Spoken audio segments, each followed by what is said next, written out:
కాదు, మీరు ఒక వీడియో చేసిర్రు అంటే గల్ఫ్లో ఉన్నప్పుడు అంటే మా ఫ్రెండ్ గాని మొత్తం పచ్చడి వేసుకొని తింటుండే, వాడు శాపం పెట్టిండేమో అయితే ఎవరో కామెంట్ పెట్టిర్రు అంటే అన్న ఎట్లా వచ్చింది నీకు ఐడియా తొక్కుల షాప్ పెట్టాలని అంటే రియల్గానే నేను ఓకే మా ఫ్రెండ్ ఉంటుండే, నాకు పికిల్స్ అంటే బాగా ఇష్టం.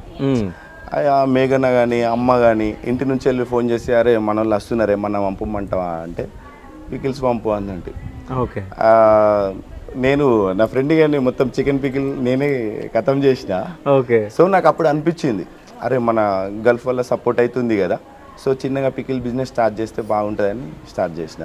ఓకే సో స్టార్ట్ చేసి ఇప్పటికి కూడా ఎక్కువ మన ప్రతి స్టోర్లో చికెన్ పికిల్ ఎక్కువ సేల్ అవుతుంది. చికెన్ పికిల్ అంటే అంత టేస్ట్ చేస్తట్టురు. నేను కలర్స్ చేసిన డబ్బా కూడా చికెన్ పికిల్. ఓకే అయితే ఇంకో విషయం ఏంటంటే ఈ పచ్చళ్ళు మొత్తం రెడీ ఎవరు చేస్తారు? అన్న రెడీ చేస్తారా, మీరు రెడీ చేస్తారా? అంటే అతనే మొత్తం రెసిపీ అంతా అయినదే. ఓకే నేను దగ్గర ఉండి చేపిస్తా అందరు. ఓకే సో దానికి ముందు మేము ఇద్దరమే చేసినాము. చేసినాము. ఓకే